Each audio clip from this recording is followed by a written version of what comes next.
Nothing changes in our life until we change. That's the end of the story. And a lot of people think they can stay the same person and that their life will change, and it doesn't work that way. So I started looking closely at our personality, how we think, how we act, how we feel. And is it possible if a person changes the way they think, the way they act, and the way they feel, if they change their personality, will it change their personal reality? Will it change their health?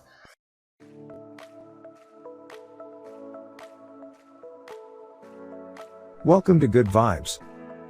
We are dedicated to raise your vibration to make you inspired and make your day. Before we start, hit the subscribe button and the bell button next to it. As you see, most of you guys that enjoy our videos aren't subscribed, so subscribe and don't miss our new videos. Enjoy the video.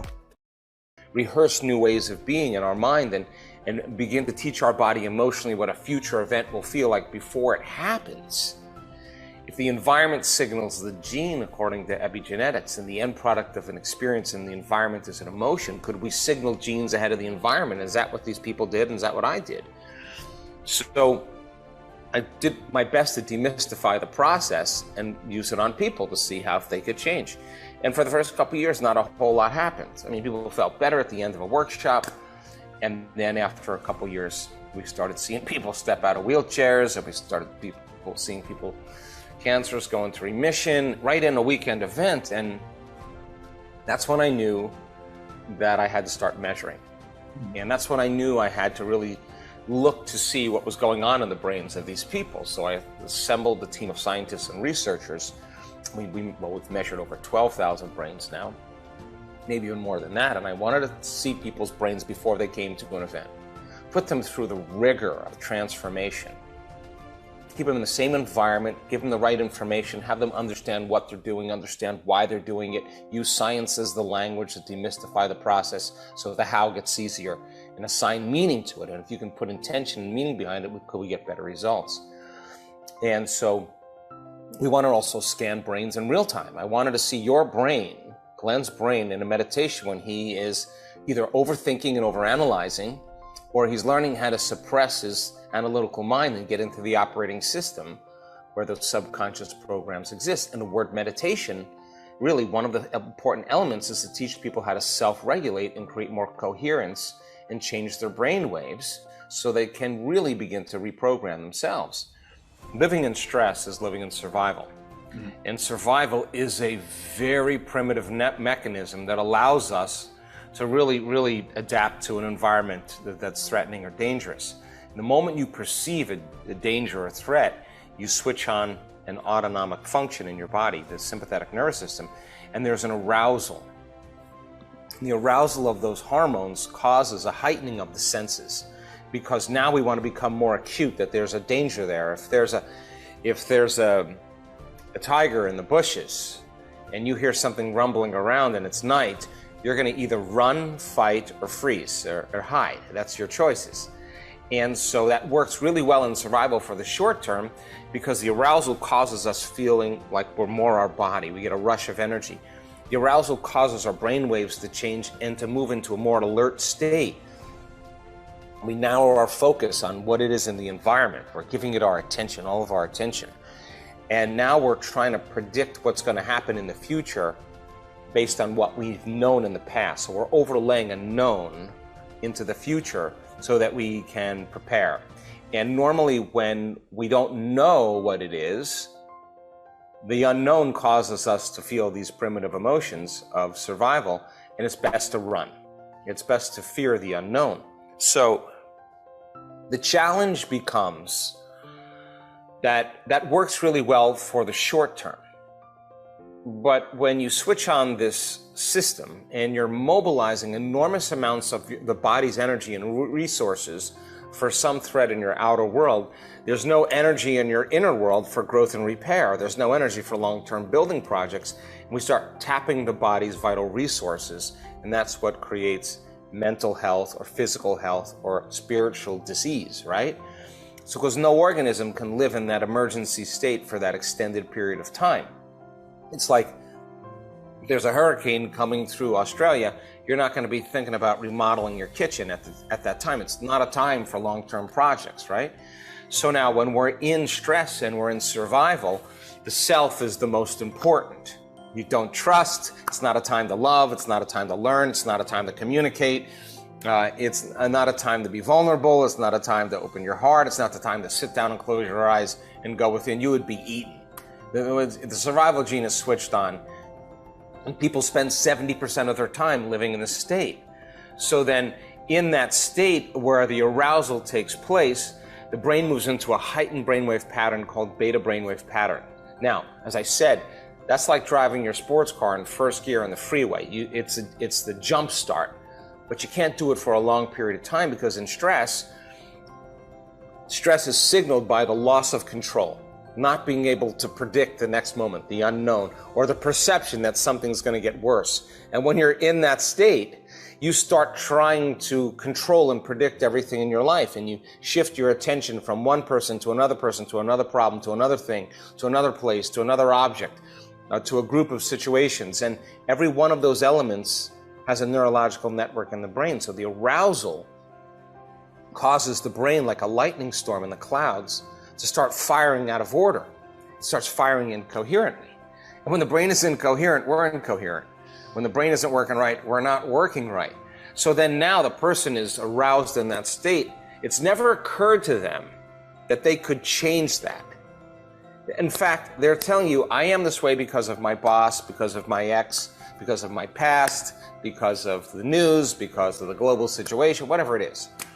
And what they're really saying is, I'm using something in my outer environment to validate or justify why I feel this way. So then that means then they're also going to be dependent on something in their outer environment to make them feel better.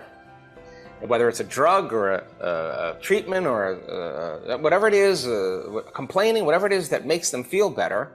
And the moment they notice that they've done something and they've used something outside of them to make that feeling go away, they'll pay attention to what it was. And every time they feel that feeling, they'll become dependent on it. So now they're more dependent on their environment. So then the subconscious program is, when things are good, you feel good.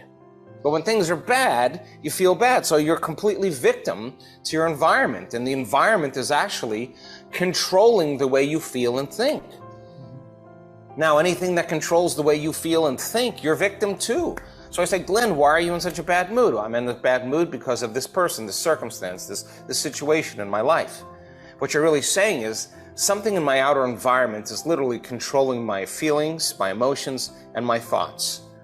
So then it turns out that when the person is in that state and they're in that aroused state, their heart is beating because the sympathetic nervous system switched on, but they're not running. They're not fighting, they're not hiding, they're stepping on the gas pedal and they're stepping on the brake. And the heart starts beating very incoherently.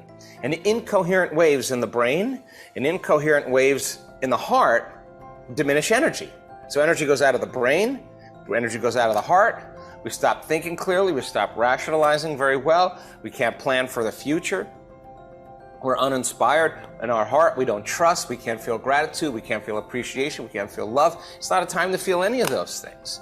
So then that's the beginning of disease, right? So the person starts thinking about their problems and they turn on that stress response just by thought alone. And if the hormones of stress push the genetic buttons that create disease, then your thoughts are going to make you sick. And the question is, if your thoughts can make you sick, is it possible that your thoughts can make you well?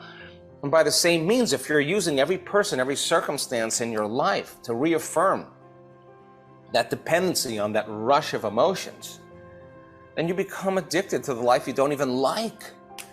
And that's why change is so hard, because you'd rather suffer and be in pain than take a chance in the unknown, because the unknown, you can't predict it. So people cling to the familiar and cling to the known, and so they become dependent on the environment. So what we found out was, is there a way to make the brain more coherent? Is there a formula that we can teach people? Instead of narrowing their focus on the material world, narrowing their focus on everything known, what if they broaden their focus and they put it on nothing, on space? If they broaden their focus and they open their awareness in this way, what happens to the brain? And we found the brain gets really organized. What if they traded fear for an elevated emotion and we taught them how to start working with their body? Now here's the answer to your question.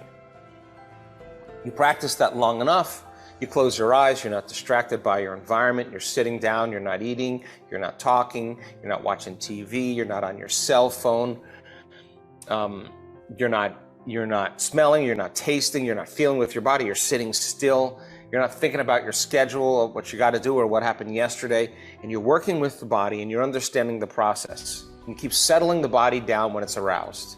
You keep watching your body wanting to get up and do something, you keep bringing it back, and you're training your body to a new mind. It turns out if you keep practicing this, the body finally surrenders to a new mind, and there's a liberation of energy, and the person releases a little of that anger. They release a little bit of that fear, and the body can relax more into the present moment, and energy moves into the heart. We've measured this so many times. Once energy makes it to the heart informs the brain.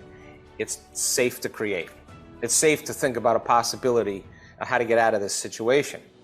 So then, it's really good to do it with your eyes closed when there's soft music playing in the background and you're relaxed and your eyes are closed and you're in a safe environment. But that's training.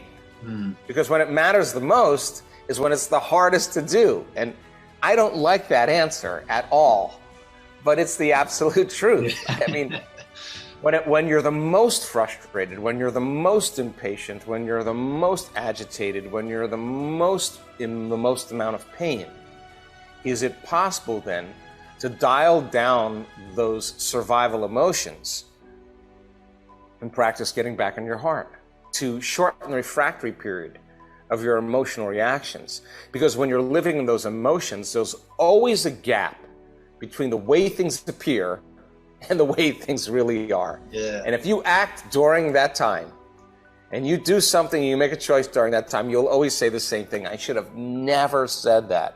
I should have never sent that email. I never sent that text, because you were altered in some way. And that's when people knee-jerk, right? So in our events in the past, we've seen people sustain this kind of coherence in their brain and heart for 45 minutes to an hour. They know how to do it. But now the next step is to put them in a situation where they normally would feel fear or some survival emotion, and instead of throwing in a program and rushing and going unconscious, teaching them how to self-regulate. So you put someone on a post 50 feet in the air, they're, I don't know, 25 meters up there, and you get somebody, or 20 meters up there, you get somebody standing on that post, and they're wearing a heart rate monitor, and it's not whether they succeed or fail, it's whether they can practice slowing that state down. And if they can do it there, they'll do it really well in their life. So then when everybody else is in fear, you seem to be calm and present. When everybody else is angry and impatient, you seem to be relaxed and poised, So we now know that learning how to move from that state of survival to that state of creation is a skill, and it takes practice. And when we do that and we're triumphant, we're no longer part of that same consciousness. We're in a different consciousness. And that is what gives people permission. When they observe you, they'll say, Glenn, you're really different than everybody else. Something's different about you, because you're not showing up like the collective. You're showing up in a different way, and that gives them permission to try it out as well. And I think that the biggest thing is that we can't face these challenges and this chaos in the same emotions that has actually created them. We can't live in fear.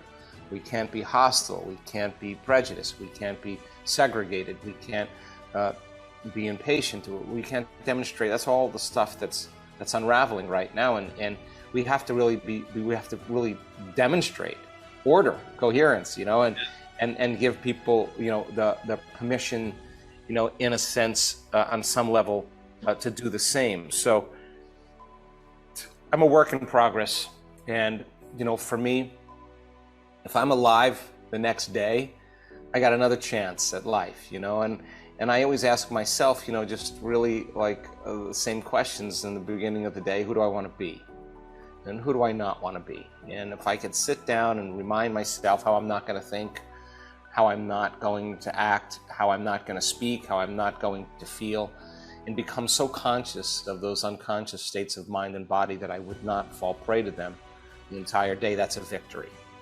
And that's going from to a greater level of understanding about myself. And if I said to myself, who do I want to be when I open my eyes? And how do I want to live this day? What thoughts do I want to fire and wire in my brain? And I start firing and wiring them with intention and attention, I'm going to put new hardware in my brain. And if I keep doing it enough times, the hardware is going to be a software program, and that's going to be the new voice in my head that says, Joe, you can do it, or be patient, or be kind, or whatever. If I said, how do I want to be in my staff meetings, on my Zoom calls? How do I want to be with my children? How do I want to be with my friends? How do I want to be when I'm alone, when I'm in traffic, when I'm rushing? How is there another way to be? It turns out if you can close your eyes and rehearse mentally how you're going to be in that day, if you're truly present, the brain doesn't know the difference between what's going on in your outer world and what you're imagining. The brain is literally having the experience, and experience enriches circuitry in the brain. So you're installing hardware. Keep rehearsing it. The hardware becomes a software program, and who knows, you just may start acting that way automatically. That's the name of the game, and you become familiar with it. And if you said, God, what is my weak point? What is my weak emotion? Where do I default to in my life? Do I get impatient? Do I get angry? Do I get disrespectful? Okay, if I could today teach my body emotionally how I want to feel, and I got to remember this feeling, and I got to keep my attention on it, I got to keep it alive with my awareness, and feel the feelings of my future before it happens, and if I can maintain this modified state of mind and body my entire day, independent of any condition in my environment, any drive, any need, any emotion, any habit in my body, and independent of time, I can sustain it. There should be something weird or something unusual or something new to show up in my life. And then at the end of my day, I could say in my imperfectly perfect self, how'd you do? How'd you do today? You know, how did you do? Where did you fall from grace? Where did you lose it? How could you do it better tomorrow?